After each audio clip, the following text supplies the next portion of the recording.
재벌 총수 한석진 회장의 아들이 서서히 쓰러져가고 모든 전문가가 실패했을 때 한 가정부의 12살 딸이 그 누구도 보지 못했던 것을 보았고 모든 것을 바꿔놓았다. 부와 침묵 위에 지어진 집에서 한 소년이 죽어가고 있었지만 아무도 그 이유를 설명하지 못했다. 6개월간 의사들을 만났고 셀 수 없는 검사를 했지만 모든 결과는 이상 없음을 가리켰다. 그의 아버지는 답을 요구했다. 전문가들은 이론을 제시했지만 진실은 조용히 구석에 앉아 있었다. 12살 가정부의 딸. 그 누구도 볼 수 없었던 것을 지켜보고 있었다. 때로는 가장 작은 눈이 가장 똑똑한 정신이 놓치는 것을 알아채기 때문이다.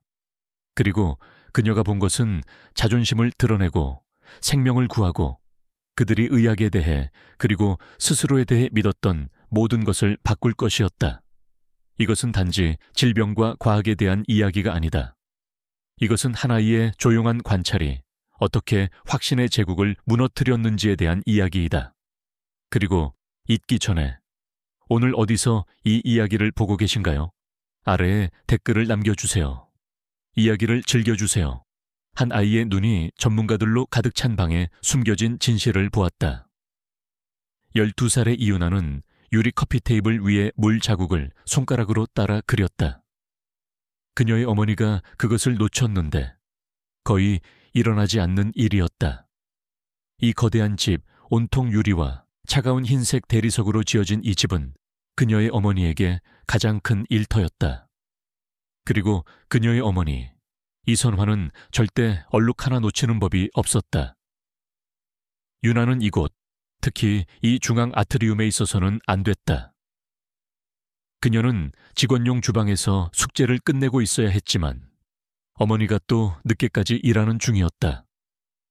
이 집의 주인인 한석진 회장이 의사들을 불렀다. 또다시 유나야, 유리에서 떨어져. 선화가 속삭였다.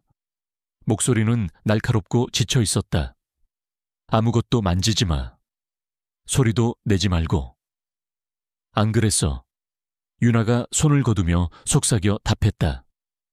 그녀는 금발머리를 귀 뒤로 넘겼다. 그녀는 규칙을 알았다. 보이지 않는 존재가 될 것.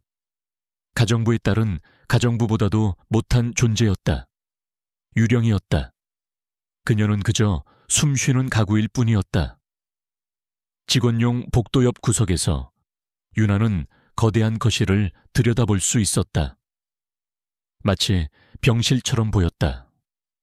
검은 정장을 입은 4명의 의사들이 긴 흰색 소파 주위에 서 있었다. 그들은 낮고 심각한 목소리로 이야기했다. 한석진 회장이 그들과 함께 서 있었다. 그는 키가 크고 항상 무언가를 부술 것처럼 보이는 남자였다. 그의 얼굴은 걱정으로 잿빛이 되어 있었다. 그는 의사들을 보고 있지 않았다. 그는 자신의 아들을 뚫어지게 보고 있었다. 10살, 한도현이 소파에 누워 있었다. 그는 부드러운 담요에 묻혀 있었고 링거 스탠드가 그 옆에 서 있었다. 가느다란 튜브가 그의 창백하고 마른 팔에 테이프로 붙어 있었다. 최민정 간호사라는 이름에 엄격해 보이는 사설 간호사가 깜박이는 모니터를 지켜봤다. 도연은 항상 아팠다.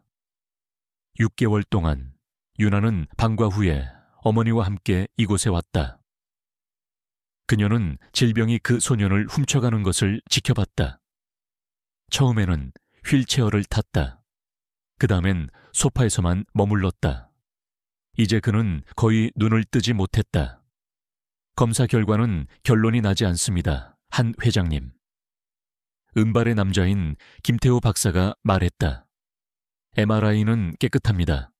혈액 검사상 염증 수치가 보이지만 근원지를 특정할 수 없습니다. 모든 자가면역 질환, 모든 신경계 질환을 검사했습니다. 결론이 안 난다니. 한 회장의 목소리는 낮게 으르렁거렸다. 애가 사라지고 있잖소.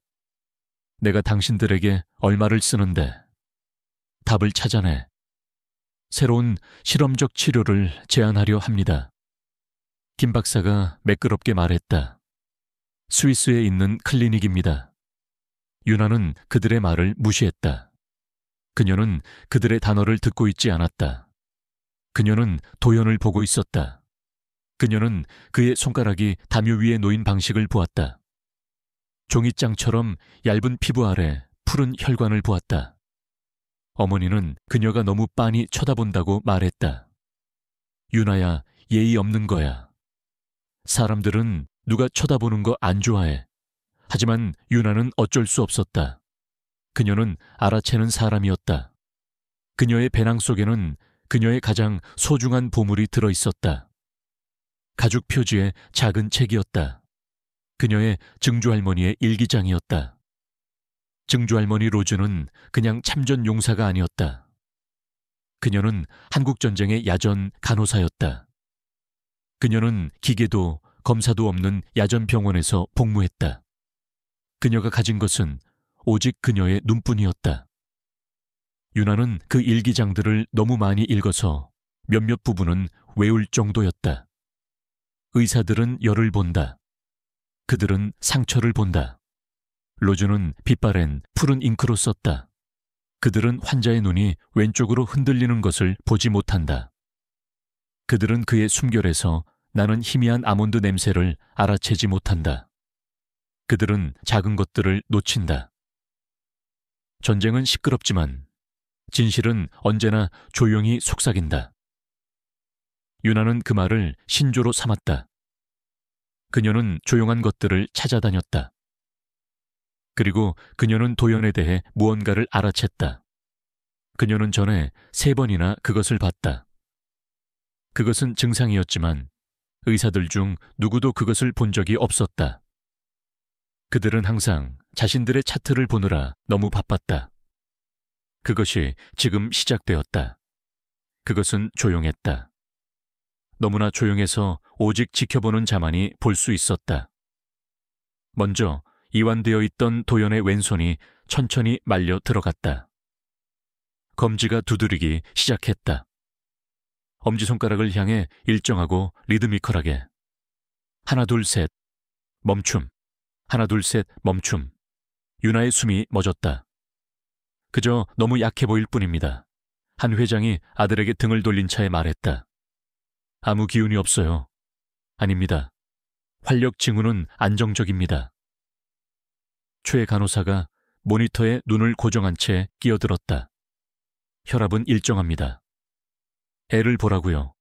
유나는 소리치고 싶었다. 기계 좀 그만 봐요. 이제 2번째 일이 일어났다. 베개에 기댄 도연의 머리가 오른쪽으로 아주 작게, 거의 보이지 않게 툭 움직였다. 그것은 발작이 아니었다. 그것은 경련도 아니었다. 그것은 단 한 번의 날카로운 틱이었다. 그의 손가락 두드림이 더 빨라졌다. 환경 변화가 중요하다고 생각합니다. 김 박사가 태블릿을 들고 말했다. 알프스의 공기질이라든가. 또 저러고 있어요. 유나가 속삭였다. 어머니가 그녀의 팔을 붙잡았다. 유나야, 조용히. 엄마가 뭐라고 했어? 손가락으로 저러고 있잖아요. 유나가 고집하며 약간 더 큰 소리로 말했다. 방 안이 조용해졌다. 4명의 의사들, 간호사, 그리고 한석진 회장이 모두 돌아섰다. 그들은 모두 복도에 있는 작은 금발 소녀를 쳐다봤다. 유나는 얼굴이 붉어지는 것을 느꼈다. 어머니의 손가락이 갈고리처럼 그녀의 팔을 파고들었다. 이선화 씨, 이게 무슨 무례한 짓이오. 한 회장이 쏘아붙였다. 슬픔이 그를 난폭하게 만들었다. 당신 딸 당장 데리고 나가. 죄송합니다, 회장님. 바로 유나야, 어서 가자. 지금. 선화의 목소리가 떨렸다. 그녀는 해고될 것이었다. 유나는 그것을 알았다. 하지만 저러고 있는 걸요. 유나가 어머니의 소나귀에서 벗어나며 말했다. 그녀는 그림자 속에서 걸어나와 거대한 햇빛이 가득한 방 안으로 들어섰다. 그녀는 돋보기 아래 놓인 벌레처럼 작게 느껴졌다. 김 박사는 모욕당한 표정이었다. 아가씨, 여긴 사적인 의료 상담 자리입니다. 손이요. 유나가 가리키며 말했다. 그녀는 두려웠다. 하지만 말들이 쏟아져 나왔다. 제 손을 보세요. 왼쪽 손이요. 모두가 도연을 쳐다봤다. 소년의 손은 완벽하게 가만히 있었다. 두드림은 멈췄다. 머리 움직임도 사라졌다. 유나의 심장이 덜컥 내려앉았다. 사라졌다. 손에는 아무 문제 없습니다. 김 박사가 짜증이 뚝뚝 묻어나는 목소리로 말했다. 두드리고 있었어요. 유나가 더듬거렸다. 검지손가락으로 3번씩이요. 그러고 나서 머리가 툭 움직였어요. 애가 심하게 아프기 전에 매번 저래요. 최 간호사가 코웃음을 쳤다. 심하게 아파? 우린 발작 활동을 감시하고 있어. 그런 건 없어. 발작이 아니에요. 유나가 말했다. 달라요. 더 작아요. 그리고 심한 두통이랑 연락이 직전에 일어나요. 제가 봤어요. 당신들은 놓쳤을 뿐이에요. 유나야. 선화가 숨을 헐떡이며 딸을 잡으러 달려왔다. 회장님, 정말 죄송합니다. 애가 이상한 책을 너무 많이 읽어서요. 상상력? 김 박사가 말했다. 지금 우리 일을 방해하고 있습니다. 환자를 불안하게 하고 있어요. 한 회장이 유나를 쳐다봤다. 그의 눈은 차가웠다. 애 데리고 나가. 그리고 이선화 씨, 당신은 더 이상 필요 없으니 그만두시오. 눈물이 유나의 눈에 핑 돌았다. 어머니의 얼굴이 하얗게 질렸다. 그녀가 저지른 일이었다. 그녀가 어머니를 해고당하게 만들었다. 그저 조용히 있지 못했다는 이유 하나만으로. 아니요, 잠깐만요. 유나가 필사적으로 말했다. 그녀는 소파로 달려갔다. 물러서 최 간호사가 손을 내밀며 명령했다. 단지 두드리는 게 아니에요. 유나가 외쳤다. 냄새라고요? 냄새 못 맡으시겠어요? 그 말에 그들이 멈췄다. 한 회장이 미간을 찌푸렸다. 무슨 냄새? 김 박사는 혼란스러워 보였다. 여기엔 아무 냄새도 안 나는데. 나요. 유나가 고집했다. 그녀는 도연에게 더 가까이 다가갔다. 간호사가 그녀를 끌어내려 했지만 한 회장이 손을 들어 제지했다. 그냥 둬. 유나는 도연의 머리 가까이, 그의 머리카락 가까이 얼굴을 가져갔다. 아주 희미했다. 너무나 희미했지만 그녀는 그 냄새를 알았다. 그것은 그녀의 아버지 작업실 같은 냄새였다. 탄 설탕 냄새가 나요. 유나가 의사들을 올려다보며 말했다. 아니면 탄 아몬드 냄새요. 달콤하고 슬픈 냄새요. 김 박사가 눈을 굴렸다. 회장님, 이건 터무니없습니다. 이 아이는... 잠깐, 한 회장이 말했다. 그는 소파 옆에 무릎을 꿇었다. 그는 아들에게 가까이 다가갔다. 그는 숨을 깊게 들이마셨다. 그의 고개가 획 들렸다. 그는 김 박사를 쳐다봤다. 그의 얼굴은 창백했다. 아의 말이 맞아. 그가 속삭였다. 그의 눈에는 새롭고 끔찍한 두려움이 서려 있었다. 냄새가 나. 달콤한 냄새가. 김 박사는 갑자기 자신감이 덜해 보였다. 그가 몸을 숙였다. 다른 의사들도 몸을 숙였다. 그들은 모두 소년의 머리카락과 피부 냄새를 맡고 있었다. 저는 아무 냄새도 안 나는데요. 김 박사가 말했지만 그는 불안해 보였다. 제대로 안 맡으시잖아요. 유나가 말했다. 바로 여기 있는데. 한 회장님, 이건 스트레스입니다. 김 박사가 그를 안심시키려 했다. 과로하셔서 당신은 두드림, 그 다음에 머리 움직임, 그 다음에 냄새 순서예요. 유나가 이제는 침착한 목소리로 말했다. 증조 할머니의 용기가 그녀에게 흘러드는 것 같았다. 그게 순서예요. 제가 3번 봤어요. 그리고 1시간쯤 뒤에 애가 아주 심하게 아파져요. 한 회장이 일어섰다. 그는 값비싼 의사팀을 쳐다봤다. 그리고 그는 12살짜리 가정부의 딸을 쳐다봤다. 이 패턴을 3번이나 봤다고? 그가 윤에게 물었다. 윤아가 고개를 끄덕였다. 지난번엔 지난 화요일이었어요. 애가 손가락을 두들겼어요. 회장님은 통화 중이셨고요. 간호사님은 링거 갈고 있었어요. 애가 머리를 툭 움직였어요.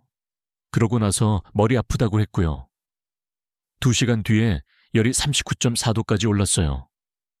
파렌하이트 to 셀시어스 컨버전. 무거운 침묵이 방을 채웠다. 의사들은 서로를 쳐다봤다. 최 간호사는 입을 열었다가 닫았다. 그런데 당신들은 한 회장이 김 박사에게 말했다. 그 모든 기계와 검사를 가지고도 이걸 한 번도 못 봤단 말이오. 그건 일화성 증언일 뿐입니다.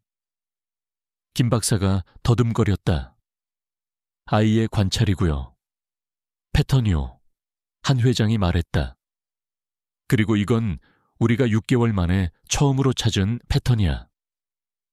그는 문가에 얼어붙은 채 쫓겨날 준비를 하고 있던 윤아의 어머니, 선화를 향해 돌아섰다. 이선화 씨, 한 회장이 말했다. 네, 회장님. 그녀가 손을 떨며 속삭였다. 당신 딸, 그가 무미건조하게 말했다. 여기 도연이 옆에 머물게 하시오. 네, 회장님? 이 방에 앉아서 도연이를 지켜볼 거요. 애가 손가락을 두드리거나 머리를 움직이거나 이 아이가 무슨 냄새라도 맡으면 즉시 우리에게 말하게 하시오. 김 박사가 앞으로 나섰다. 회장님, 이건 지극히 비정상적입니다. 단 설탕 냄새 따위로 진단을 내릴 순 없습니다. 한 회장이 의사에게 돌아섰다. 그의 눈은 얼음장 같았다. 당신들은 6개월 동안 날 실망시켰어. 전 세계의 전문가들을 데려왔지. 그들 모두 실패했어. 이 아이가, 이 어린애가 당신들 모두가 놓친 걸 봤단 말이오. 그가 김 박사에게 손가락을 겨누었다. 그러니 이제부터 당신들은 저 애를 위해 일하는 거요. 윤아의 어머니, 선화는 문가에 얼어붙은 채 서 있었다. 그녀의 손은 입을 가리고 있었다. 해고되지 않았다. 그것이 첫 번째 생각이었다. 두 번째, 더 무서운 생각은 이제 어떡하지? 였다. 김 박사는 비싼 넥타이를 고쳐맸다. 그의 얼굴은 전문가다운 평정을 가장하고 있었지만 그의 눈은 분노로 이글거렸다. 그는 아이에게 굴욕을 당했다. 한 회장님, 김 박사가 경직된 목소리로 말했다. 이건 정도에서 벗어난 일임을 조언드려야겠습니다. 우리는 의료 전문가들입니다. 저 아이는 그냥 소녀일 뿐입니다. 회장님의 아들 건강을 일화 하나에 맡기시려는 겁니다. 당신들이 놓친 일화 말이요. 한 회장이 위험할 정도로 조용한 목소리로 대답했다. 당신들에겐 6개월이 있었지만 아무것도 못 찾았어. 저 애는 지켜본 지 하루 만에 패턴을 찾았고. 그는 엄격한 간호사를 돌아봤다. 최 간호사. 네, 회장님. 그녀가 뻣뻣하게 대답했다. 의자 하나 가져와. 내 아들 소파에서 2미터 떨어진 곳에 놔.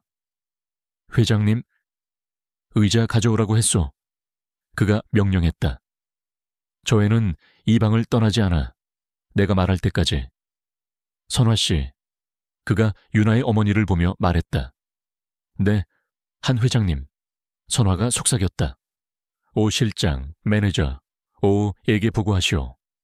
당신과 딸이 여기 머물 거라고. 대기 상태라고 말이오. 오 실장이 당신들을 위해 별채 안넥스 스위트를 마련해 줄 거요. 직원실이 아닌 별채. 이미 흐릿했던 경계선이 방금 지워졌다. 최 간호사가 무거운 덮개를 씌운 의자를 가지고 돌아왔다. 그녀는 의자를 하얀 대리석 바닥에 부드럽게 쿵 소리 나게 내려놓았다. 그것은 최종적인 선고처럼 느껴졌다. 유나는 어머니를 바라봤다. 선화의 눈은 공포로 커져 있었다. 그녀는 윤에게 짧고 날카롭게 고개를 끄덕였다. 용감하게 버텨. 말하지 마. 그냥 시키는 대로 해. 라는 뜻인 듯 했다. 그리고 선화는 방에서 물러나 직원용 복도 속으로 사라졌다. 유나는 혼자 남았다. 그녀는 재벌 총수와 화난 의사들과 분개하는 간호사와 아픈 소년과 함께 혼자 남았다. 앉아. 한 회장이 윤에게 말했다. 유나는 의자 쪽으로 걸어갔다. 그녀의 집 어떤 의자보다도 훨씬 좋은 푹신한 의자였다. 그녀는 의자 끝에 간신히 걸터 앉았다. 증조할머니의 일기장이 든 배낭은 여전히 등에 메고 있었다. 감히 벗을 생각도 못했다. 이제 한 회장이 의료팀을 향해 돌아섰다. 당신들은 기다려. 모두 기다리는 거요. 한 회장님, 이건 터무니없습니다. 김 박사가 항의했다. 우린 예약이 있습니다. 다른 환자들도 있고요. 취소해. 한 회장이 말했다. 아니면 오늘 하루치 청구서를 내게 보내든가. 상관없어. 당신들은 저 애가 본 것을 당신들 눈으로 보기 전까지는 못 나가. 3명의 다른 의사들은 서로를 쳐다봤다. 그들은 갇혔다. 12살짜리의 관찰 때문에 인질로 잡힌 채 엄청난 돈을 받고 있었다. 방 안은 깊고 끔찍한 침묵에 빠졌다. 유일한 소리는 의료 모니터의 조용한 신호음, 에어컨의 웅웅거리는 소리, 그리고 김 박사가 바닥부터 천장까지 이어진 창가에서 화가 나서 서성거리는 정장 스치는 소리뿐이었다. 유나는 움직이지 않았다. 그녀는 의사들을 보지 않았다. 그녀는 도연을 보았다. 그녀는 그의 얼굴을 지켜봤다. 너무나 창백했다. 그의 속눈썹은 피부 위에 검은 얼룩처럼 보였다. 그녀는 그의 가슴을 지켜봤다. 담요가 얕지만 꾸준히 오르내렸다. 그녀는 그의 손을 지켜봤다. 손은 가만히 있었다. 전쟁은 시끄럽지만 진실은 언제나 조용히 속삭인다. 증조할머니 로즈의 말이 그녀의 머릿속에 울렸다. 유나는 자신이 그 야전 병원에 있다고 상상하려 애썼다. 그녀는 가정부의 딸이 아니었다. 그녀는 간호사였다. 그녀는 관찰자였다. 그녀에게는 일이 있었다. 1시간이 지났다. 해가 움직였고 아트리움의 빛이 흰색에서 더 따뜻한 금빛으로 변했다. 초의 간호사가 도연의 링거를 확인했다. 그녀는 자동 혈압계로 그의 혈압을 쟀다. 활력 징후는 변동 없습니다. 한 회장님, 그녀가 보고했다. 그녀는 유나를 힐끗 쳐다봤다. 두드림도 냄새도 없습니다. 완벽하게 안정적입니다. 그녀의 목소리는 차가웠다. 그녀는 유나가 거짓말쟁이라는 것을 증명하려 애쓰고 있었다. 안정적이지 않아요. 유나가 말했다. 그녀의 목소리는 작았지만 조용한 방 안에서 또렷하게 들렸다. 그냥 기다리고 있는 거예요. 뭘 기다려? 김 박사가 비웃었다. 다음 상상 속 증상이라도? 상상이 아니에요. 유나가 두 손을 무릎 위에서 주먹 쥐며 말했다. 유나야. 한 회장의 목소리가 날카로웠다. 그녀가 그를 쳐다봤다. 무언가를 보기 전까지는 말하지 마. 그냥 지켜봐. 그게 내 유일한 일이야. 네 회장님. 그녀가 속삭였다. 그녀는 이해했다. 그녀는 의사가 아니었다. 그녀는 사실상 사람이 아니었다. 그녀는 도구였고 장비의 일부였다. 그녀는 유나 모니터였다. 또 30분이 기어갔다. 긴장감은 고통스러웠다. 젊은 의사 중 한 명이 헛기침을 했다. 김 박사님, 아무래도 최신 조용히 한 회장이 명령했다. 그리고 그때 윤아가 그것을 보았다. 그녀는 앞으로 몸을 숙였다. 심장이 두근거리기 시작했다. 뭐지? 한 회장이 그녀의 움직임을 보고 물었다. 손이요. 윤아가 숨을 내쉬었다. 왼손이요. 보세요. 모두가 도연의 손을 뚫어지게 쳐다봤다. 그것이 일어나고 있었다. 검지손가락이 천천히 의도적으로 엄지손가락을 두드리기 시작했다. 하나 둘 셋 멈춤. 하나 둘 셋 멈춤. 그것은 정확히 그녀가 묘사한 그대로였다. 그것은 경련이 아니었다. 그것은 리드미컬했다. 그것은 특정했다. 맙소사. 한 회장이 속삭였다. 그는 소파로 더 가까이 다가갔다. 김 박사는 입을 살짝 벌린 채 쳐다봤다. 그는 이것을 본 적이 없었다. 그는 오직 보고서만 봤을 뿐이었다. 숫자들, 차트들. 국소성 발작 포칼 세이저이군요. 김 박사가 재빨리 평정을 되찾으며 말했다. 단순 부분 발작입니다. 국한된 거죠. 그게... 아니요, 잠깐만요. 윤아가 말했다. 다음 부분이요. 그들이 모두 지켜보는 가운데 도연의 머리가 오른쪽으로 그 작고 날카로운 움직임을 보였다. 단 한 번의 근육틱. 저거요. 윤아가 말했다. 항상 저걸 두 번째로 해요. 명백히 같은 발작 클러스터의 일부겠죠. 김 박사가 말했다.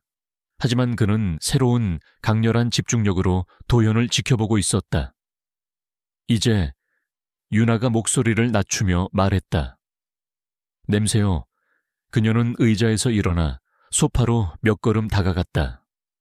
그녀는 소년 위로 몸을 숙였다. 초의 간호사가 이 일을 제기하려 했지만 한 회장이 손을 저어 조용히 시켰다. 윤아는 도연의 머리카락 근처에서 숨을 들이마셨다. 거기에 있었다. 희미했지만 전보다 더 강했다. 타는 설탕 냄새, 달콤하고 금속성 같고 역겨운 냄새. 여기 있어요. 그녀가 한 회장을 보며 말했다. 한 회장이 그녀 옆에 무릎을 꿇었다. 그가 냄새를 맡았다. 그의 얼굴이 잿빛이 되었다. 그래, 더 강해졌어. 그가 김 박사를 쳐다봤다. 이 냄새 맡아봐요. 그것은 요청이 아니었다. 주에서 최고라는 신경과 전문의 김 박사는 몹시 불편해 보였지만 그는 몸을 굽혀 10살짜리 아이의 머리 근처에 코를 가져갔다. 그는 긴 순간 동안 침묵했다. 그는 다시 숨을 들이마셨다. 희미하군요. 그가 말했다. 그는 충격받은 듯했다. 아세톤 냄새인가? 아니, 이건 과일향 같기도 하고. 그래, 탄 설탕처럼. 그는 몸을 바로 폈다. 오만한 표정은 사라졌다. 그는 혼란스러워 보였다. 그는 처음으로 두려워하는 듯 보였다. 뭐요? 한 회장이 다그쳤다. 무슨 뜻이냐고. 손가락 두드림, 머리 움직임, 그리고 달콤한 냄새라니. 김 박사는 동료들을 쳐다봤다. 그들도 똑같이 어리둥절해 보였다. 저 모르겠습니다. 김 박사가 인정했다. 달콤한 냄새는 당뇨병성 케톤산증을 나타낼 수 있지만 혈당은 정상입니다. 특정 대사 장애의 징후일 수도 있습니다. 하지만 우린 그것들도 검사했습니다. 우린 모든 걸 검사했어요. 다시 검사해. 한 회장이 명령했다. 하지만 뭘 검사해야 할지 모릅니다. 김 박사의 좌절감이 커져갔다. 이 증상들의 조합은 문헌에 없습니다. 국소성 발작 후에 이런 특정한 냄새라니. 알려진 증후군이 아니라고요. 그럼 찾아내. 한 회장이 말했다. 아무것도 아닐 수도 있어요. 최 간호사가 날카롭게 말했다. 비누 냄새일 수도 있죠. 세탁, 세제 냄새라든가. 아니에요. 유나가 말했다. 얘한테서 나는 거예요. 얘 몸에서요. 네가 그걸 어떻게 아는데? 간호사가 쏘아붙였다. 왜냐하면 유나가 말했다. 두드림이 시작될 때만 이 냄새가 나거든요. 나머지 시간에는 그냥 남자의 냄새만 나요. 하지만 두드릴 때는 이런 냄새가 나요. 마치 병이 밖으로 나오는 것 같아요. 도연의 눈꺼풀이 파르르 열렸다.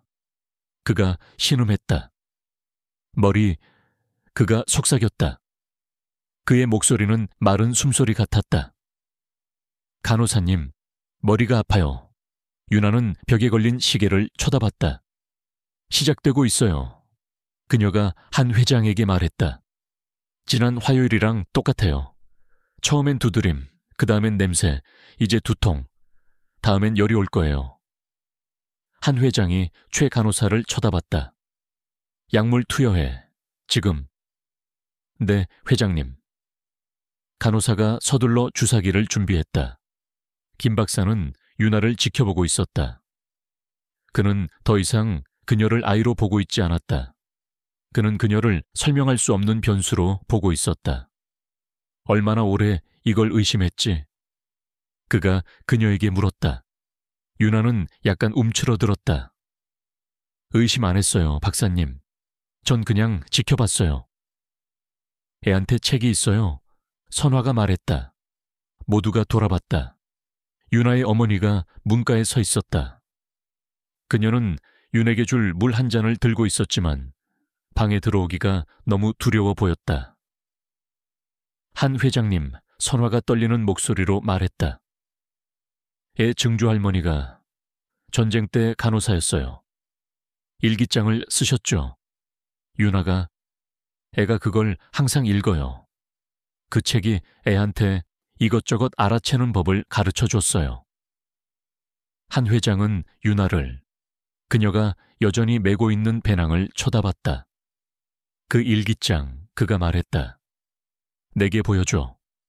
유나의 손이 배낭 어깨끈으로 향했다. 마치 자기 몸의 일부를 떼어주는 것 같은 기분이었다. 그 일기장은 사적인 것이었다. 그것은 로즈의 것이었다.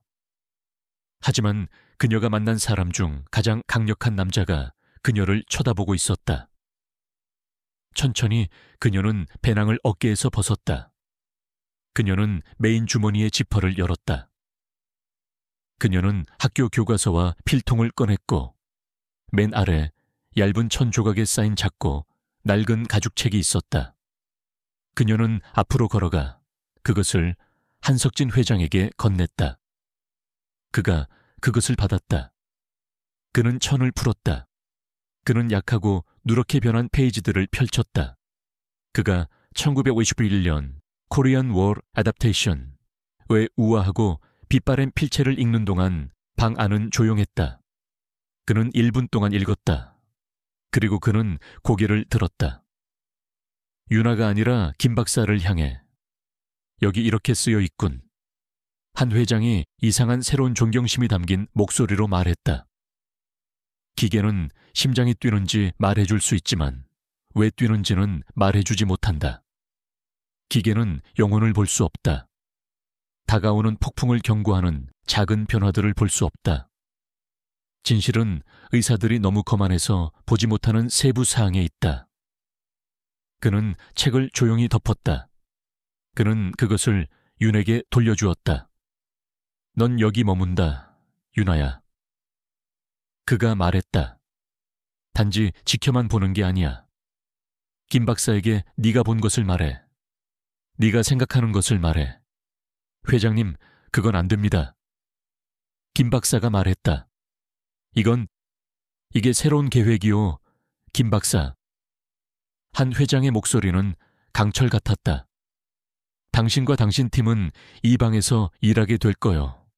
여길 떠나지 못해. 컴퓨터, 전화기 다 쓰시오. 탄설탕과 국소성 발작에 대해 조사해. 당신들이 놓쳤던 모든 대사장애에 대해 다시 검사해. 그리고 당신들의 주요 정보원, 당신들의 컨설턴트가 이 12살 소녀요. 이제 일들 시작하시오. 한때 차가운 현대적 부의 상징이었던 거대한 거실은 감옥이 되었다. 김 박사와 그의 동료 3명은 거대한 대리석 식탁을 차지했다. 그들은 노트북을 열었다. 휴대용 하드 드라이브를 연결했다. 그들은 낮고 빠른 목소리로 말했다. 전체 대사 패널 검사 다시 돌려요. 김 박사가 팀원 중 한 명에게 명령했다.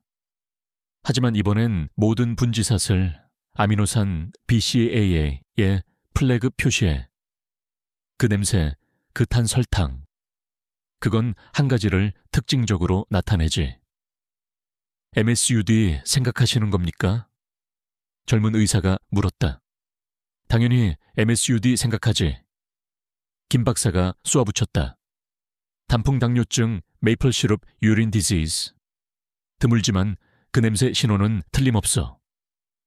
하지만 박사님, 3번째 의사인 여성이 끼어들었다. MSUD는 선천성입니다. 출생 시에 발현돼요. 저 아이는 10살입니다. 6개월 전까지 건강했어요. 시기적으로 맞지 않습니다. 간헐적 변이형일 수도 있지. 김 박사가 반박했다. 바이러스나 스트레스로 촉발된 거겠지. 이게 우리가 가진 유일한 단서야. 검사실에 전화해. 당장 스탯 샘플 채취하겠다고 해. 유나는 의자에 앉아 있었다. 그녀는 약물에 취해 불안한 잠에 빠져든 도연에게서 2미터 떨어져 있었다. 한석진 회장은 방에 등을 돌린 채 창가에 서 있었다. 그는 분노와 두려움으로 만들어진 조각상 같았다. 그는 의사들이 논쟁하는 것을 들었다. 유나는 뱃속에서 익숙한 꼬르륵 소리를 느꼈다. 배고픔, 두려움. 그것은 어머니가 월세를 걱정할 때 느끼는 기분이었다. 그것은 크고 시끄럽고 확신에 찬 사람들의 세계에서 작아지는 느낌이었다. 의사들은 시끄러웠다. 그들은 선천성, 아미노산 같은 단어들을 썼다. 그들은 똑똑하게 들렸다. 그들은 아는 것처럼 들렸다. 유나는 배낭을 내려다봤다. 그녀는 증조할머니의 일기장을 꺼냈다. 그녀는 아무 페이지나 펼쳤다. 그녀의 손가락이 오래되고 우아한 필체를 따라갔다. 책을 가장 많이 가진 자들이 종종 답을 가장 늦게 본다. 그들은 자신들이 읽어본 질병을 찾는다. 그들은 침대에 누운 환자를 보지 않는다. 그들은 원인이 아니라 이름을 사냥하고 있다. 유나가 고개를 들었다. 의사들은 이름을 사냥하고 있었다. MSUD, 초의 간호사가 도연의 활력 징후를 다시 확인하기 위해 소파로 다가왔다. 그녀는 유나가 일기장을 읽고 있는 것을 보았다. 재미있는 동화책이네, 얘야. 간호사가 거짓 다정함이 가득한 목소리로 말했다. 하지만 이제 어른들이 처리하게 놔두렴. 우린 동화가 필요한 게 아니야. 약이 필요하지. 유나의 얼굴이 붉어졌다. 그녀는 일기장을 덮었다. 동화책 아니에요. 그녀가 조용히 말했다. 어머. 초의 간호사가 차갑고 얄팍한 미소를 지었다. 그럼 뭔데? 마법 주문이라도 적힌 책이야. 제 증조할머니 거예요. 유나의 목소리가 살짝 떨렸다. 전쟁 때 간호사셨어요. 많은 사람을 구하셨고요. 전쟁이라. 초의 간호사가 비웃었다. 세상에. 그땐 항생제도 없었잖아. MRI도 없었고 거의 거머리나 기도로 치료했겠지. 여긴 현대 사회야. 얘야. 우린 과학이 있다고. 그녀는 김 박사를 가리켰다. 저분들은 진짜 이름이 있는, 진짜 질병에 대한 검사를 주문하고 있어. 내 그 작은 책 따위는 절대 알 수 없는 거지. 유나는 움츠러들었다. 어쩌면 간호사 말이 맞을지도 모른다. 어쩌면 그녀는 그저 멍청한 책을 든 멍청한 소녀일 뿐일지도. 어쩌면 그 탄 설탕 냄새가 이 MSUD라는 것일지도. 하지만 그녀 내면의 작고 완고한 목소리, 로즈와 꼭 닮은 목소리가 속삭였다. 맞지 않아. 왜 도연이는 10년 동안 건강했지? 왜 6개월 전에 병이 시작됐지? 그녀는 도연을 바라봤다. 그녀는 되짚어 생각했다. 그녀는 그를 봤던 모든 순간을 기억해내려 애썼다. 그는 사촌들과 축구를 하려다 휠체어에 탔다. 그는 소파에 누워 있었다. 물리치료 세션을 받은 후에 그는 지난 화요일에 두통을 겪었다. 복잡한 레고 타워를 1시간 동안 만들려고 애쓴 후에 그녀의 마음속에 새로운 패턴이 형성되기 시작했다. 그것은 단지 두드림, 경련, 그리고 냄새가 아니었다. 두드림 이전에 무언가가 있었다. 방가쇠가 있었다. 최 간호사가 도연의 팔에서 새로운 혈액 샘플을 채취하는 동안 유나의 어머니가 문가에 나타났다. 그녀는 김밥 한 줄과 우유 한 잔이 담긴 작은 쟁반을 들고 있었다. 그녀는 소심하게 방 안으로 걸어 들어왔다. 의사들은 그녀를 무시했다. 한 회장은 그녀를 힐끗 본 뒤 다시 외면했다. 유나야, 얘야. 선화가 쟁반을 내밀며 속삭였다. 뭐 좀 먹어야지. 거의 저녁이야. 유나는 배고프지 않았지만 김밥을 받았다. 엄마. 유나가 속삭였다. 나 뭔가 다른 걸 본 것 같아. 쉬, 아가. 선화가 의사들 쪽으로 눈을 흘기며 말했다. 그녀는 겁에 질려 있었다. 아무 말도 더 하지 마. 넌 잘했어. 저분들이 이제 일하고 계시잖아. 그냥 냅둬. 우린 여기 있으면 안 돼. 여긴 저분들 세상이야. 하지만 저분들이 틀렸어요. 유나가 속삭였다. 그분들이 틀렸든 말든 무슨 상관이야. 선화의 목소리가 갈라졌다. 저분들은 의사고 우린 도와주는 사람이야. 알겠니? 넌 저분들한테 소파를 가리켰어. 내 일은 끝났어. 이제 조용히 해. 김밥 먹어. 여기서 쫓겨나지 않게 하라고. 유나는 어머니의 창백하고 겁에 질린 얼굴을 바라봤다. 그녀는 이제 다른 주의 전문가와 화상 통화를 하고 있는 의사팀을 바라봤다. 그들은 모두 MSU에 대해 이야기하고 있었다. 유나는 마음이 둘로 찢어지는 것 같았다. 어머니 말이 맞았다. 그녀는 보이지 않는 존재여야 했다. 하지만 증조할머니 로즈의 말이 머릿속에 맴돌았다. 진실은 거만한 자들이 놓치는 세부 사항에 있다. 거만한 것은 사치였다. 유나는 거만하지 않았다. 그녀는 그저 관찰자일 뿐이었다. 1시간 뒤 긴급 검사 결과가 돌아왔다.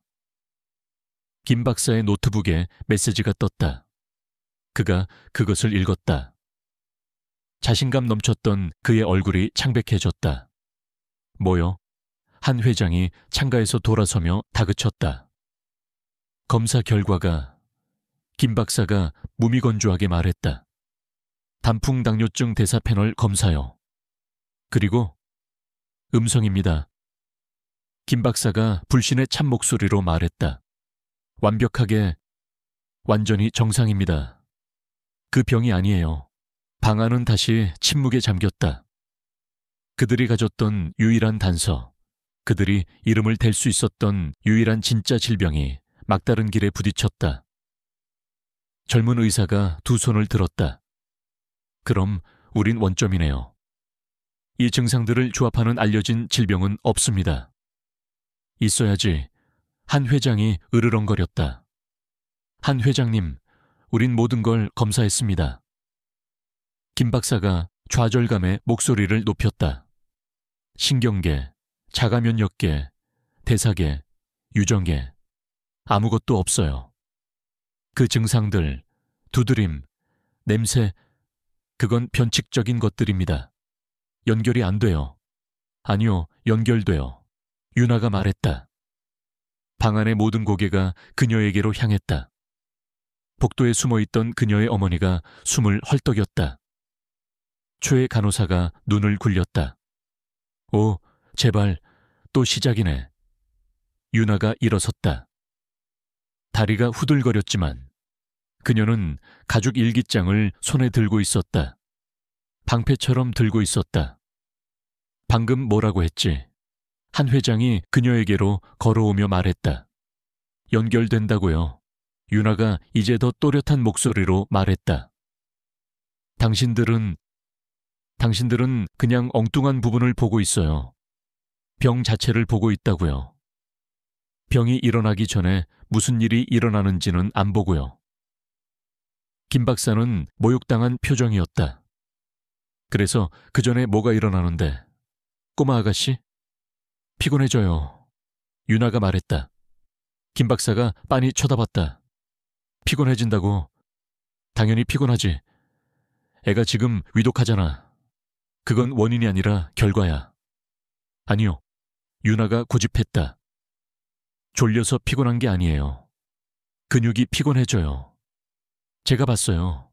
애가 뭔가를 하려고 해요. 레고를 조립하거나 포크로 밥을 먹거나 일어서려고 하거나요. 정말 열심히 노력해요. 그러다 근육이 그냥 멈춰버려요. 힘이 빠지는 거예요. 약해져요. 그녀가 도연을 가리켰다. 그러고 나서 아마 몇 분 뒤에 두드림이 시작돼요. 그 다음엔 머리 움직임, 그 다음엔 냄새, 그 다음엔 두통이요. 그녀는 김 박사를 똑바로 쳐다봤다. 병 때문에 피곤해지는 게 아니에요. 노력하는 것 때문에 아파지는 거예요. 새롭고 이상한 침묵이 방 안을 감쌌다. 한 회장이 김 박사를 쳐다봤다. 의사의 얼굴은 텅 빈 가면 같았다. 그는 이 정보를 처리 중이었다. 테이블에 있던 여성 의사가 눈을 크게 뜨며 말했다. 김 박사님, 만약 방가쇠가 근육 운동이라면, 만약 운동 유발성 이벤트라면, 김 박사의 눈이 그녀에게 번쩍 향했다. 오만함은 사라지고 광적인 학문적 불꽃이 그 자리를 대신했다. 대사성 근병증, 메타보리크 묘파티. 김 박사가 속삭였다. 이온 채널 병증 채널로파티. 근육이 피로해지고 회복하지 못하고 독소를 부산물을 방출하는 거야. 그리고 그게 우리가 맡고 있는 냄새인 거지. 그리고 그게 국소성 발작을 일으키는 원인이고. 그가 팀원들에게 돌아섰다. 우린 엉뚱한 걸 사냥하고 있었어. 우린 애가 쉬고 있을 때 피를 검사했어. 우린 이벤트 직후에 검사해야 해. 그가 한 회장을 쳐다봤다.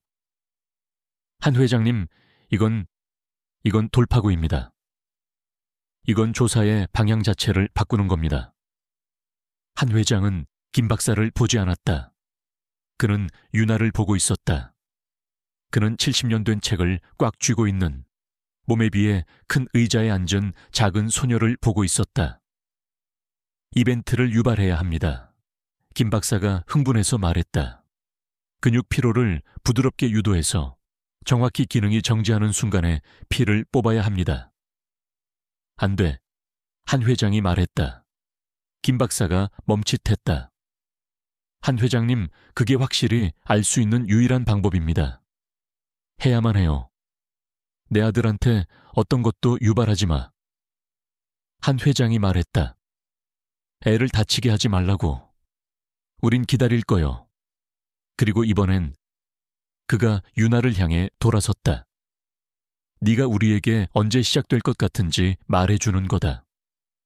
네가 그 노력하는 걸 볼 때 우리에게 말해. 유나는 심장이 세차게 뛰는 것을 느끼며 고개를 끄덕였다.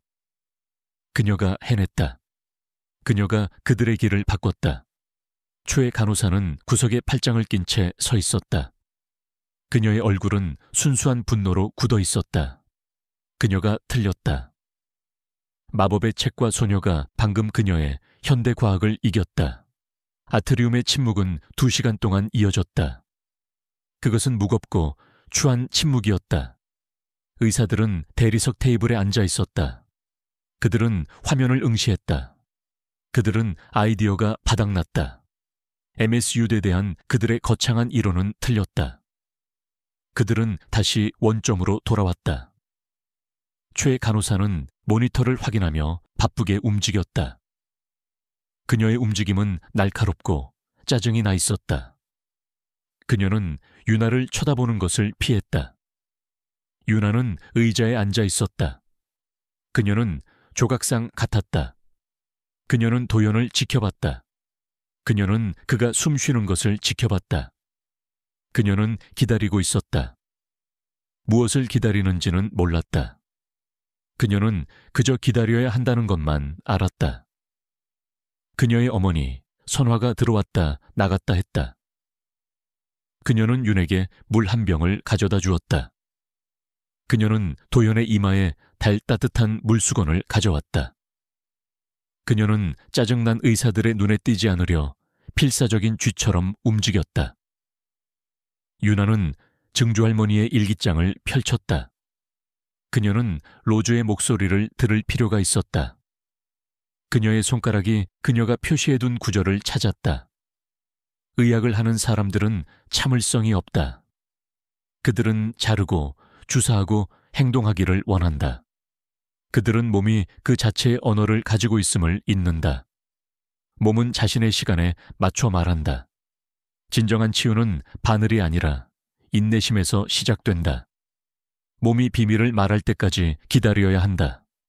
유나는 눈을 감았다. 기다리고 있어요, 로즈 할머니. 그녀는 생각했다. 듣고 있어요. 한석진 회장은 창가에 서 있었다. 그는 움직이지 않았다. 그는 정원을 멍하니 바라보고 있었지만 아무것도 보지 못했다. 그는 당장이라도 끊어질 듯이 감긴 강철 코일 같은 남자였다. 이건 무의미합니다, 한 회장님. 마침내 김 박사가 침묵을 깼다. 그는 안정적입니다. 이벤트는 끝났어요. 그게 뭐였든지 간에 사라졌다고요. 우린 시간 낭비하고 있습니다. 그를 병원으로 옮겨야 해요. 이런 거 말고 신경과 전체 팀이 필요하다고. 그는 유나를 모호하게 가리켰다. 기다린다고 했잖소. 한 회장이 돌아보지도 않고 무미건조하게 말했다. 우린 기다렸습니다. 두드림도 받고 냄새도 맡았죠. 검사는 음성이었어요. 막다른 길이었다고요. 아니었어요. 유나가 말했다. 그녀의 목소리는 작았지만 긴장감을 뚫고 나갔다. 김 박사가 그녀를 돌아보며 한숨을 쉬었다. 얘야, 우리가 설명했잖니. MSUD 검사는 음성이었어. 내 탄 설탕 1호는 틀렸다고. 제 1호는 탄 설탕이 아니었어요. 유나가 일어서며 말했다. 그녀는 새롭고 차가운 용기를 느꼈다. 제 1호는 패턴이었어요. 당신들은 아직도 방가쇠를 보지 않고 있어요. 근육피로 아이디어 말인가. 김 박사가 비웃었다. 그건 너무 모호해. 그건 진단명이 아니야. 그럼 보세요. 유나가 말했다. 그녀가 가리켰다. 애가 깨어나고 있어요. 도연이 뒤척이고 있었다. 그의 눈꺼풀이 파르르 열렸다. 그는 진통제 때문에 흐릿한 시선으로 주위를 둘러봤다. 한 회장님. 유나의 목소리가 날카로웠다. 이리 와보세요. 보세요. 한 회장이 창가에서 돌아섰다. 그는 3번의 긴 성큼거림으로 방을 가로질렀다. 의사들은 모두 변화를 감지하고 일어섰다. 도연아, 한 회장이 말했다. 그의 목소리는 유나가 들어본 중 가장 부드러웠다. 아들, 기분 어때? 목 말라요. 도연이 속삭였다. 그의 목소리는 마른 숨소리 같았다. 물, 그는 오른팔을 들었다. 그는 손에서 불과 몇 인치 떨어진 사이드 테이블 위에 물잔을 잡으려고 애썼다. 그의 팔이 떨렸다.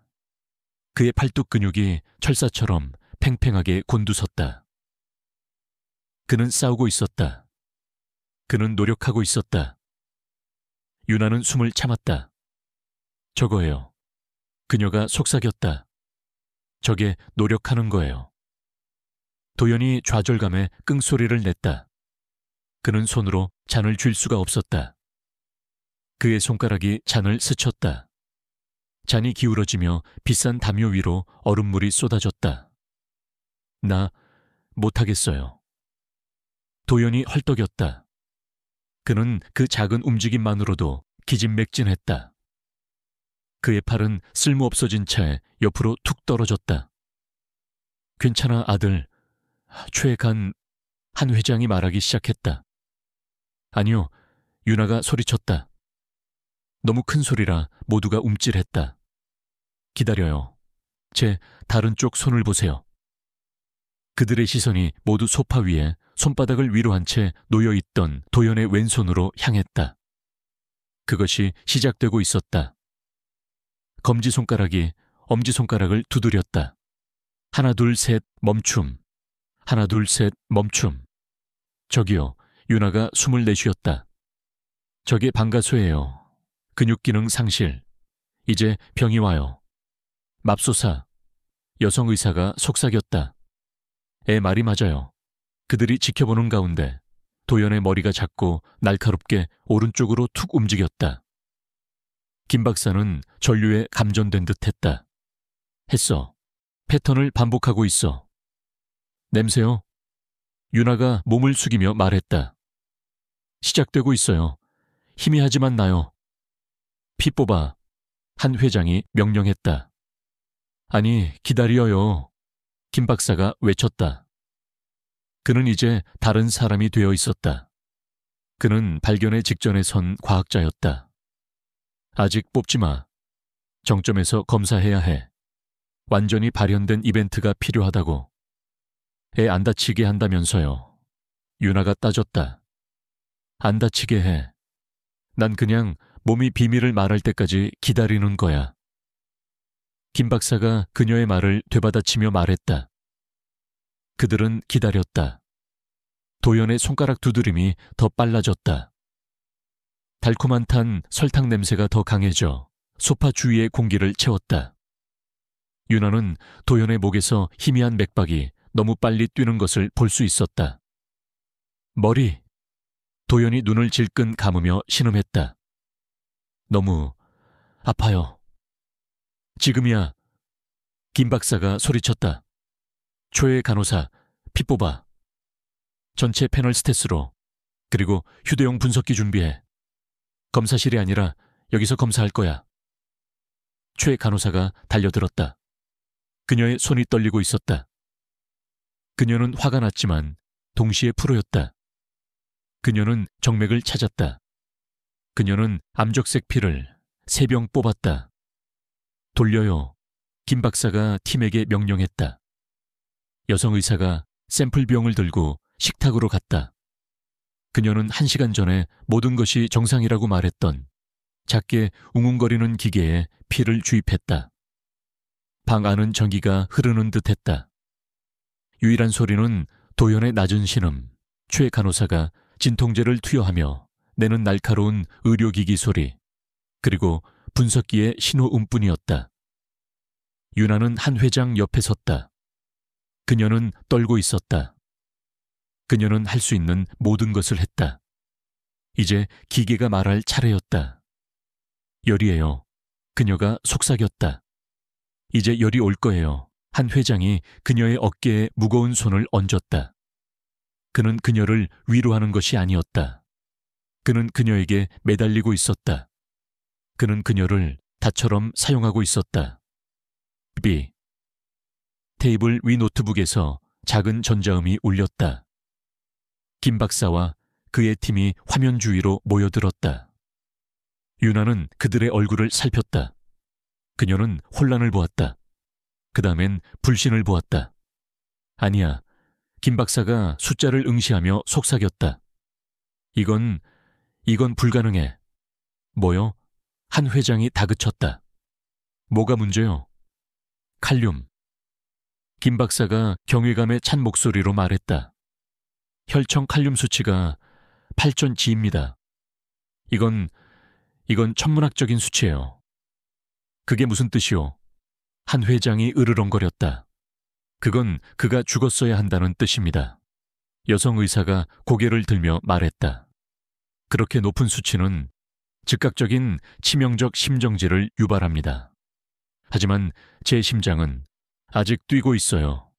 김 박사는 다른 숫자들을 읽고 있었다. 그리고 미오글로빈, 횡문근육해증, 제 근육 조직이 말 그대로 녹아내리고 있습니다. 이 모든 칼륨을 혈류로 방출하고 있는 거예요. 제 몸이 스스로를 중독시키고 있는 겁니다. 그가 동료를 쳐다봤다.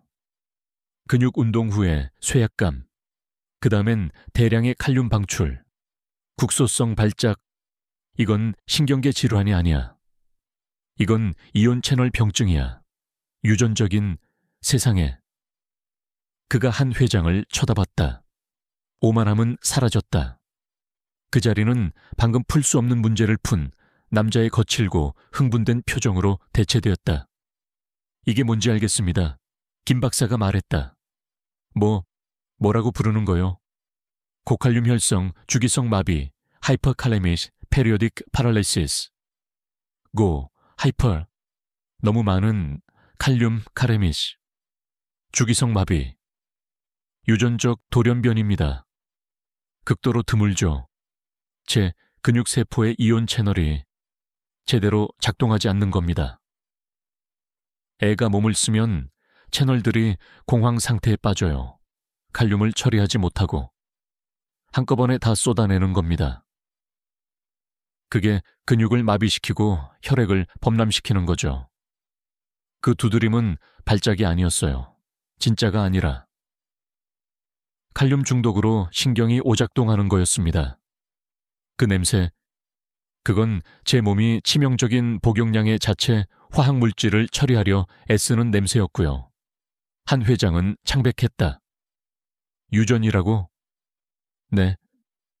회장님이나 아내분께서 보인자일 겁니다. 고칠 수 있어. 한 회장이 속삭였다. 고치다니요. 김 박사가 말했다. 아니요. 그건 제 DNA에 있는 겁니다. 하지만 우린 관리할 수 있어요. 치료할 수 있다고요. 이제 우리가 아니까. 우린 모든 걸 잘못하고 있었어요. 우린 링거를 주고 있었죠. 아마 칼륨이 가득 든 걸로요. 우린 뇌전증으로 치료하고 있었어요. 우린 상황을 악화시키고 있었어요. 우리가 애를 죽이고 있었던 겁니다. 그가 데이터를 보며 고개를 저었다. 하지만 이젠 우린 애를 살릴 수 있습니다. 간단한 해결책이에요. 칼륨이 적은 특별 식단. 발작 중에 포도당을 주사해서 칼륨을 다시 세포로 밀어 넣는 거죠. 이건 사형 선고가 아니에요. 종신형이죠. 하지만 살 수 있다고요. 방안은 조용했다. 지난 6개월간의 무게, 두려움, 분노가 모두 가라앉았다. 한 회장은 마침내 유나의 어깨에서 손을 뗐다. 그는 소파로 걸어가 아들 옆에 무릎을 꿇었다. 도연의 호흡은 이미 편안해져 있었다. 진통제가 효과를 발휘하고 있었다. 한 회장은 소년을 바라봤다. 그리고 그는 뒤를 돌아봤다. 그는 하루에 수천만 원을 받는 전문가를 보지 않았다. 그는 간호사를 보지 않았다. 그는 낡은 운동화를 신은 12살 소녀를 바라봤다. 유나야, 그가 말했다. 그의 목소리는 거칠었다. 네, 회장님. 그 일기장, 그가 말했다. 내 증조할머니. 로즈요, 유나가 속삭였다. 로즈, 그가 반복했다. 그녀가 널 아주 자랑스러워할 거다. 유나는 뜨겁고 빠른 눈물이 눈을 찌르는 것을 느꼈다. 그녀는 당황해서 눈물을 닦아냈다. 구석에서 최 간호사는 창백한 얼굴로 뻣뻣하게 서 있었다. 그녀는 재벌 총수가 자신에게는 단 한 번도 보여주지 않았던 존경심으로 가정부의 딸을 바라보는 것을 지켜봤다. 그녀는 패배했고 그것을 알았다. 방 안의 긴장감은 깨지지 않았다. 그저 바뀌었을 뿐이다. 그것은 더 이상 두려움의 날카로운 얼음이 아니었다. 그것은 폭풍이 지나간 뒤에 무겁고 축축한 공기였다. 김 박사의 팀은 빠르게 움직이고 있었다. 여성 의사는 국내 최대 병원의 약제실과 통화 중이었다. 네, 그리고 DHR 10% 포도당, 앰플 4개 즉시요. 그리고 경구용 포도당 정제도요. 아니요, 추측 아닙니다. 고칼륨 혈성 주기성 마비로 확진됐습니다. 환자는 10세 남아입니다. 초의 간호사는 링거 스탠드 옆에 두 손을 옆에 붙인 채 창백한 얼굴로 서 있었다. 그녀는 쓸모없어졌다. 그녀의 6개월간의 치료 계획 전체가 틀렸다. 더 나쁘게는 해로웠다. 김 박사는 자신의 실수에 대한 수치심과 발견의 전율로 얼굴이 상기된 채 이미 새로운 처방을 내리고 있었다. 심장 모니터링해야 합니다. EKG가 뾰족한 T8을 보이고 있어요. 심장마비 직전입니다. 그가 거의 혼잣말로 말했다. 포도당을 지금 당장 투여해요. 그게 열쇠처럼 작용해서 혈액 속의 칼륨을 다시 세포로 밀어 넣을 겁니다. 일시적인 해결책이지만 지금 우리에게 필요한 거죠. 한석진 회장은 아들 곁에서 움직이지 않았다. 그는 여전히 얕게 숨쉬고 고통으로 얼굴을 찡그린 도연을 지켜봤다. 괜찮아질 거요. 괜찮아질 거라고 말했잖소. 김 박사가 말했다. 그는 한 회장에게 걸어갔다. 그는 더 작아 보였다. 오만함은 사라졌다. 회장님, 우리가 그동안 투여했던 것, 표준 생리식염수. 거기엔 전해질이 가득 들어 있습니다. 칼륨을 포함해서요. 우리는 저 아이 말대로 상황을 악화시키고 있었습니다. 애가 발작을 할 때마다 우린 불에 기름을 붓고 있었던 겁니다. 그는 자신의 가슴팍에 꽉 쥔 증조할머니의 일기장을 들고 의자 옆에 서 있는 유나를 힐끗 쳐다봤다.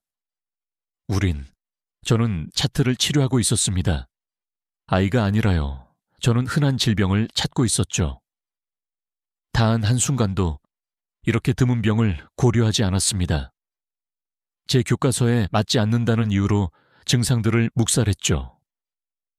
그가 유나를 똑바로 쳐다봤다. 그의 눈은 맑았다. 너는, 아가씨, 넌 어떤 교과서도 없었지. 넌 그저 내 눈만 가지고 있었어. 네가 제 생명을 구한 거야. 난 30년 동안 의사로 일했어. 단 한 번도 이렇게 틀려본 적이 없어. 그리고 틀렸다는 게 이렇게 감사했던 적도 없었지. 그가 그녀에게 작게, 공식적으로 고개를 숙였다. 고맙다. 유나는 무슨 말을 해야 할지 몰랐다. 천만에요, 박사님. 몇 분 뒤 새로운 링거백이 걸렸다. 투명하고 달콤한 액체가 도연의 팔로 떨어지기 시작했다. 효과는 즉각적이지 않았다. 하지만 10분 뒤 놀라운 일이 일어났다. 도연의 호흡이 깊어졌다. 그의 얼굴에 있던 고통스럽고 경직된 표정이 이완되었다. 말려들고 긴장해 있던 그의 왼손이 부드러워졌다. 그가 눈을 떴다. 그가 아버지를 바라봤다. 아빠. 그가 속삭였다. 여기 있어, 아들. 한 회장의 목소리가 잠겨 있었다. 그 두통이 사라지고 있어요. 없어지고 있어요. 그것은 6개월 만에 처음으로 정신을 몽롱하게 하는 강력한 약물 없이 고통이 멈춘 순간이었다. 한 회장이 소파 가장자리에 머리를 기댔다. 그의 큰 어깨가 흔들리고 있었다. 그는 소리 없이 울고 있었다. 문가에 여전히 서 있던 유나의 어머니. 선화가 자신의 가슴에 손을 얹었다. 그녀는 기적을 보았다. 그녀는 재벌 총수가 우는 것을 보았다. 그리고 그녀는 그 모든 것의 한가운데에 서 있는 자신의 딸, 그 기적을 만든 아이를 보았다. 한 회장은 감정을 추슬렀다. 그가 일어섰다. 그는 다시금 모든 것을 책임지는 그 남자가 되었다. 하지만 무언가 달라졌다. 그의 눈은 차갑지 않았다. 맑았다. 그는 의사들을 지나쳤다. 그는 초의 간호사를 똑바로 쳐다봤다. 그녀는 움찔했다. 그녀는 무슨 일이 닥칠지 알았다. 초의 간호사. 그가 조용히 말했다. 회장님, 당신은 6개월간 내 고용인이었소. 그가 평탄한 목소리로 말했다. 당신은 매일 이 방에 있었지. 당신은 내 아들이 고통받는 것을 지켜봤소. 저는 김 박사님의 지시를 따랐습니다. 활력 징후를 모니터링했고요. 저는 그랬지. 한 회장이 말을 끊었다. 당신은 차트에 적힌 대로 당신 일을 했어. 하지만 오늘 당신은 다른 짓을 했지. 당신은 이 아이가 그가 유나를 가리켰다. 진실을 말하는 것을 들었어. 당신은 아이가 새로운 관찰을, 아주 중요한 관찰을 내놓는 것을 들었어. 그런데 당신은 어떻게 했지? 초의 간호사는 침묵했다. 그녀의 얼굴은 잿빛이었다. 당신은 비웃었어. 한 회장이 말했다. 당신은 저 애책을 동화책이라고 불렀지. 당신은 저 애한테 어른들이 알아서 하게 놔두라고 했어. 당신의 자존심, 당신의 오만이 내 아들의 목숨을 앗아갈 뻔했어. 당신은 아들보다 당신이 옳다는 것에 더 관심이 있었지. 당신은 해고야. 회장님, 이러실 순 10분 뒤에 차가 준비될 거요. 그가 그녀에게 등을 돌리며 말했다. 이 집에서 나가. 추천서는 없어. 이제 가보시오. 최 간호사는 그의 등을 멍하니 쳐다봤다. 그녀의 입술이 떨렸다. 그녀는 김 박사를 쳐다봤지만 그는 시선을 마주치길 거부했다. 그녀는 유나를 쳐다봤다. 그녀의 눈은 차가운 검은 증오로 가득 차 있었다. 그리고 그녀는 돌아서서 그녀가 찾을 수 있는 최대한의 존엄을 지키며 방을 걸어 나갔다. 그녀는 사라졌다. 한 회장은 긴 숨을 내쉬었다. 그는 선화를 향해 돌아섰다. 이선화 씨, 그가 말했다. 네, 회장님. 그녀가 겁에 질려 속삭였다. 당신의 가정부로서의 임무는 끝났소. 당신은 이 순간부터 내 딸이자 내 아들의 손님이오. 오 실장이 당신을 동쪽 별채 안넥스 스위트홀러로 옮겨줄 거요. 바다가 내려다 보이는 스위트룸을 쓰게 될 거요.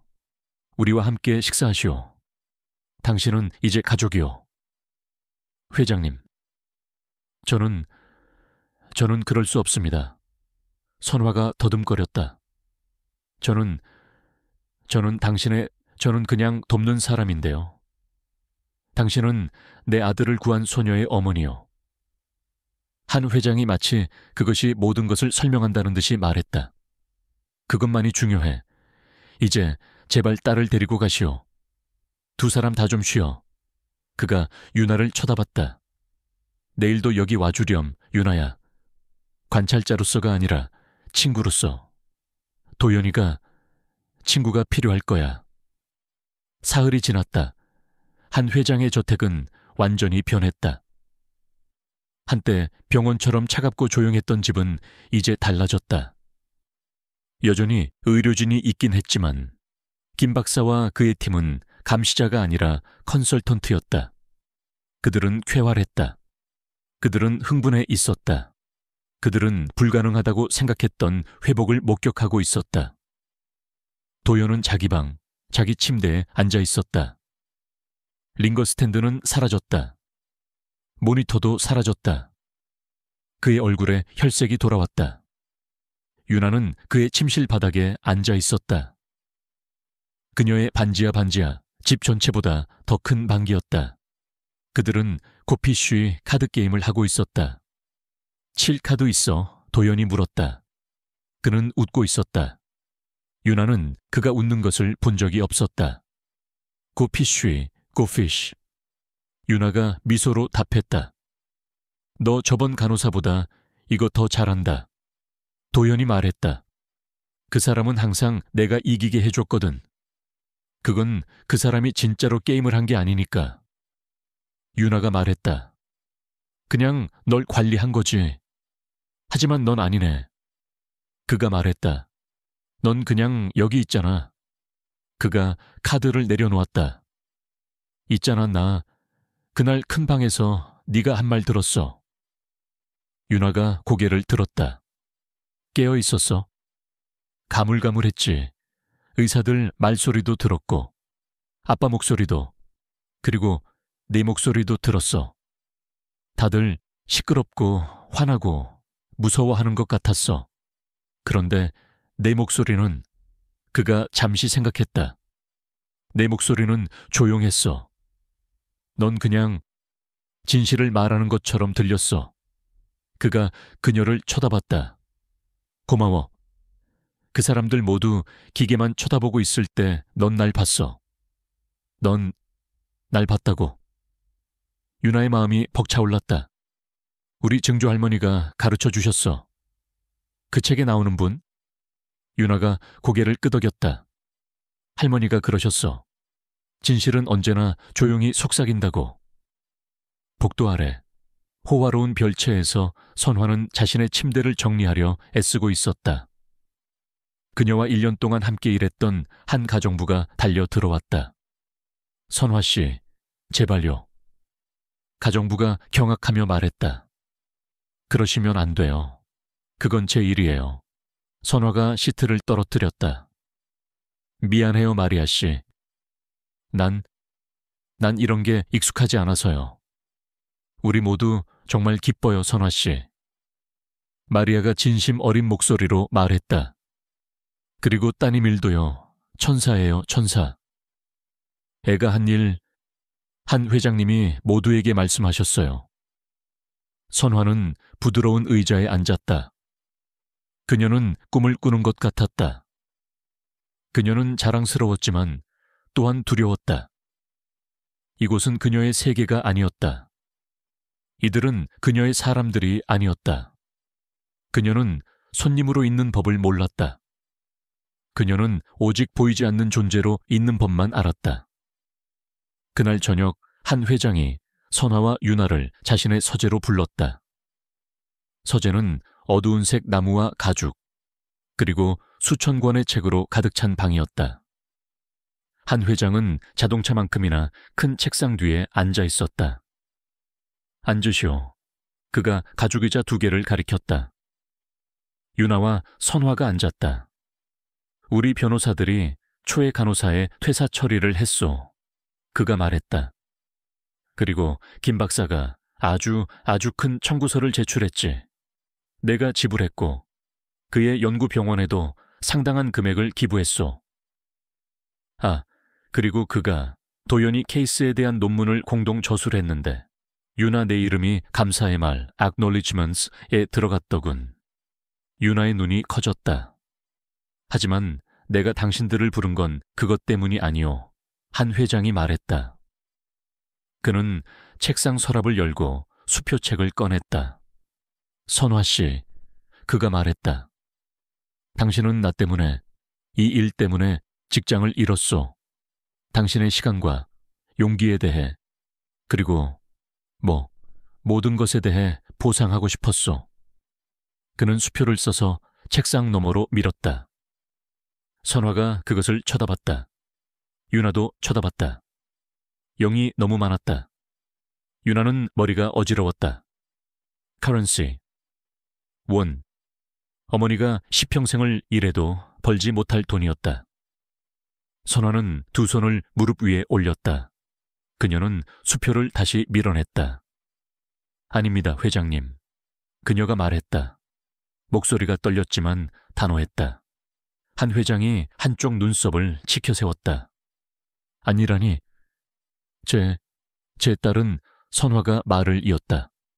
돈 때문에 그런 게 아니에요. 그게 옳은 일이었기 때문에 한 거예요. 애 증조할머니가 그렇게 보라고 가르치셨기 때문이에요. 우린 이거 못 봤습니다. 유나는 어머니를 쳐다봤다. 그녀는 어머니에게서 이런 강인함을 본 적이 없었다. 한 회장은 선화를 오랫동안 조용히 응시했다. 느린 미소가 그의 얼굴에 퍼졌다. 그렇게 말하길 바랐소. 그가 말했다. 그는 수표를 반으로 찢었다. 내가 쉬운 사람은 아니지만 선화씨, 자부심이 뭔지는 이해하오.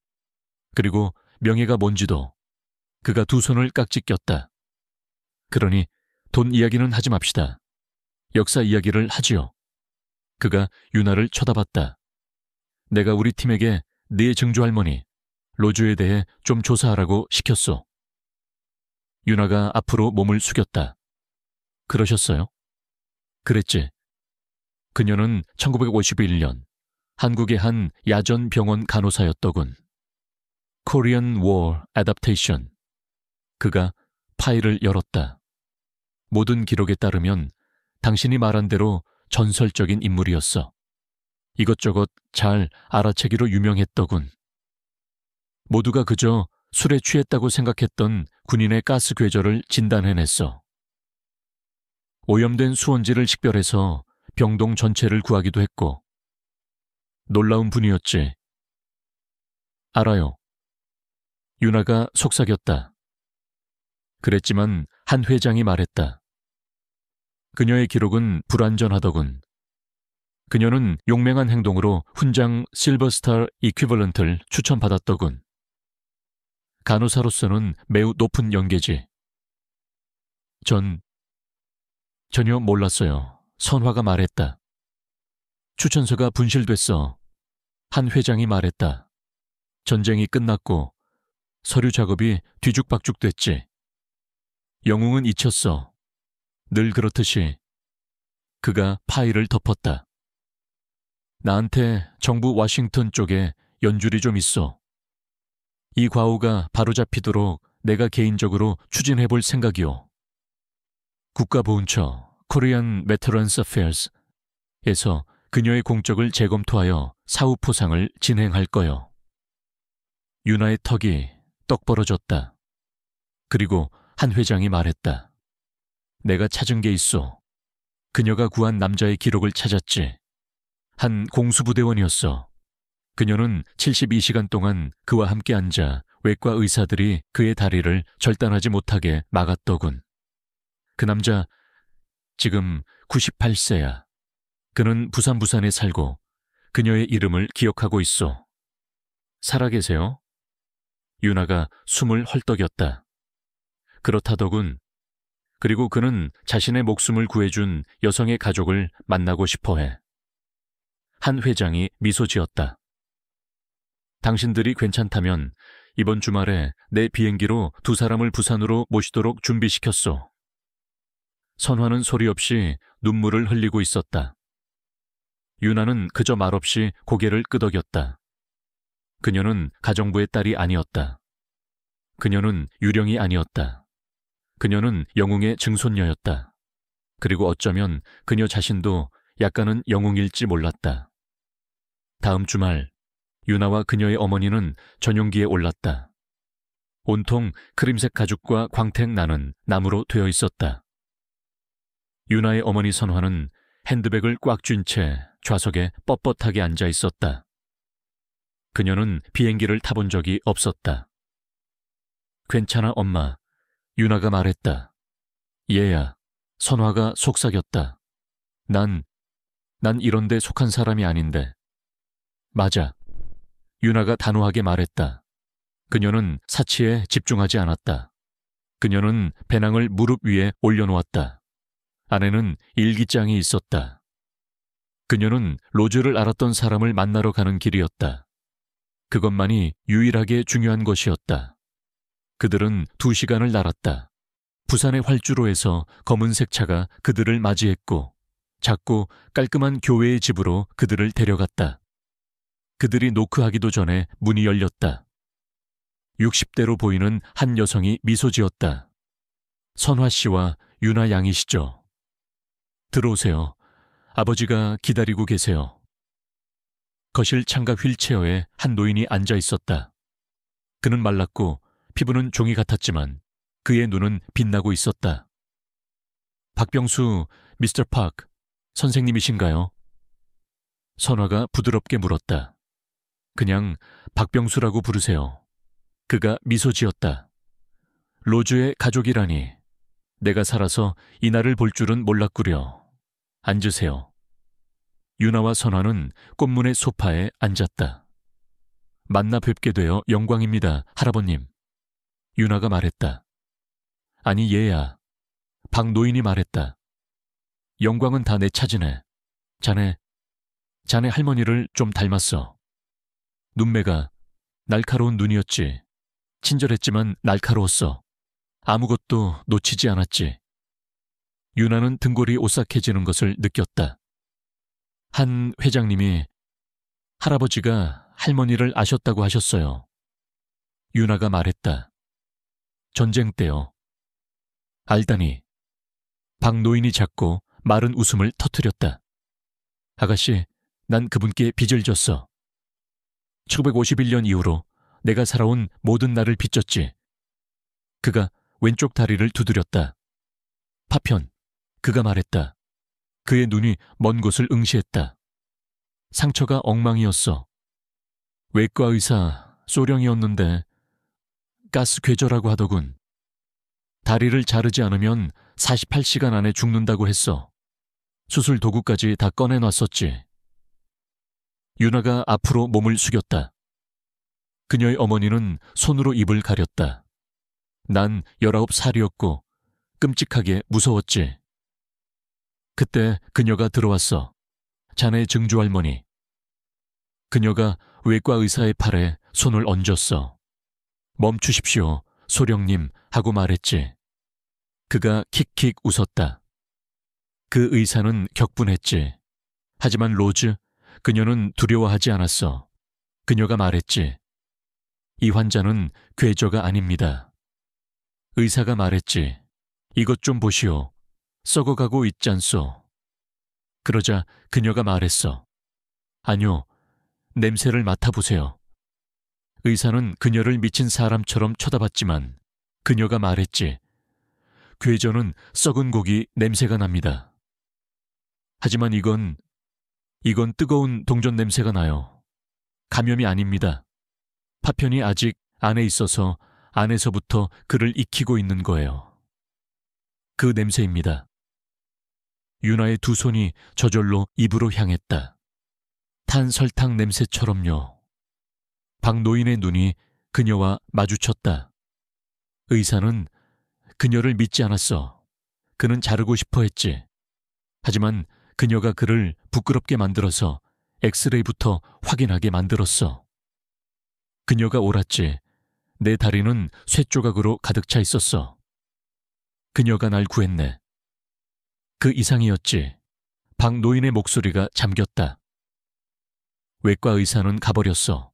자존심이 너무 상했던 거지. 하지만 로즈, 그녀는 남았어. 그녀는 이틀 동안 식염수 한 대야와 족집게 하나만 가지고 그 쇠조각들을 뽑아냈어. 그녀는 잠도 자지 않았지. 그녀가 내 다리를 구했어. 그녀가 내 목숨을 구했네. 그가 유나를 쳐다봤다. 자네가 그 부잣집 아들을 위해 한 일을 들었네. 자네는 그녀의 피를 가졌어, 얘야. 그녀의 눈을 가졌다고. 유나의 온몸이 떨리고 있었다. 할머니가 그걸 다 적어두셨어요. 그녀는 작은 가죽 일기장을 그에게 건넸다. 노인의 손이 떨리며 그것을 받았다.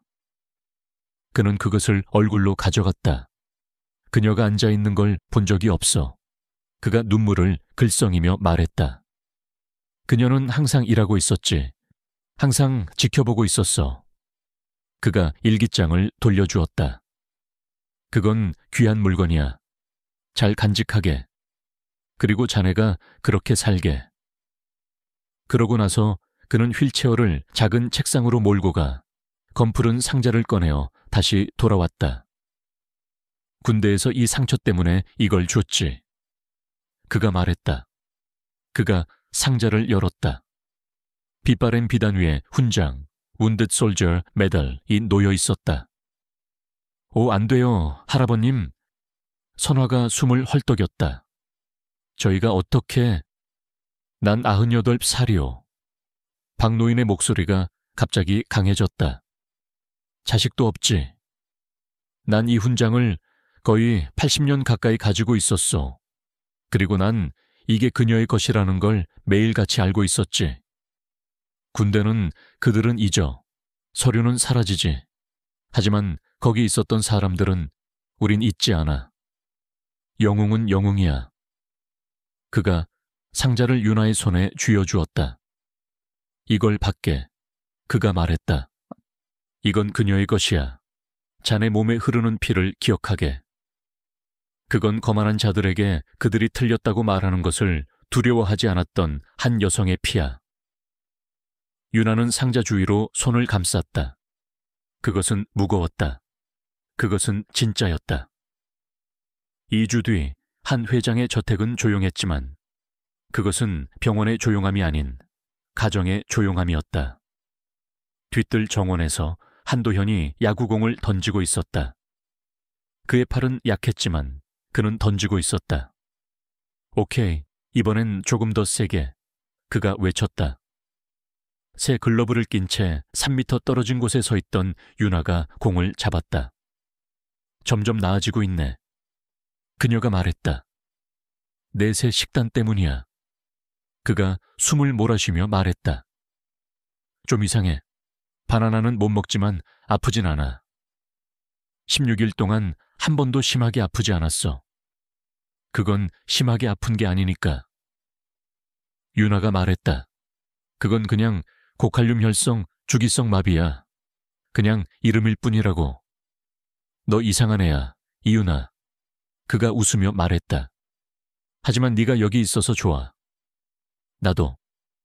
그녀가 공을 다시 던졌다. 근처 파티오 테이블에서 그녀의 어머니 선화가 노트북을 앞에 두고 앉아 있었다. 그녀는 더 이상 가정부가 아니었다. 한 회장은 그녀를 새로운 저택관리인으로 훈련시키고 있었다. 김박색에서 전화가 왔었다. 유나의 이름이 감사의 말에 실린 도연의 케이스에 대한 의학 논문이 출판되었다. 국가보훈처 Veterans Affairs에서도 전화가 왔었다. 그들은 로즈의 복무 기록을 사후포상 Thank You Plaque을 위해 공식적으로 재검토하고 있었다. 유나는 주머니에 손을 넣었다. 그녀는 훈장의 차가운 금속을 만졌다. 도연이 공을 놓쳤다. 공이 그녀의 발치로 굴러왔다. 미안. 그가 외쳤다. 유나가 공을 집어들었다. 그녀는 거대한 유리집을 바라봤다. 그녀는 집중으로 미간을 찌푸린 채 앉아있는 어머니를 바라봤다. 그녀는 그녀가 귀 기울였기 때문에 살아있는 소년을 바라봤다. 한 아이의 눈이 전문가들로 가득 찬 방에 숨겨진 진실을 보았다. 유나는 증조할머니의 일기장이 단지 기억의 책이 아니라는 것을 깨달았다. 그것은 지침서였다. 그녀는 유령이 아니었다. 그녀는 보이지 않는 존재가 아니었다. 그녀는 단지 가정부의 딸이 아니었다. 그녀는 관찰자였다. 그녀는 알아채는 사람이었다. 그리고 그녀는 이제 막 시작일 뿐이었다. 괜찮아. 유나가 글러브를 치켜들며 외쳤다. 다시 해봐. 그리고 이것으로 우리의 이야기는 지금 잠시 멈춥니다. 제가 이런 이야기 중 하나를 공유할 때마다 제 희망은 그것이 여러분에게 일상으로부터의 작은 탈출구, 잠시 표류할 수 있는 순간을 제공하는 것입니다. 이 이야기를 들으시면서 무엇을 하고 계셨는지 듣고 싶네요. 긴 하루를 보낸 후 긴장을 풀고 계셨을 수도, 심야 드라이브를 하고 계셨을 수도, 아니면 그냥 집에서 쉬고 계셨을 수도 있겠죠. 댓글을 남겨주세요. 저는 정말로 모든 댓글을 하나하나 다 읽습니다. 만약 우리가 다시 만날 수 있기를 원하신다면 좋아요를 누르고 구독을 하시는 것이 정말 도움이 됩니다. 저희는 항상 저희 이야기를 더 좋게 만들고자 노력하고 있으니 댓글로 공유해 주시는 어떤 피드백도 언제나 환영입니다. 이 시간을 함께 나눠주셔서 감사합니다.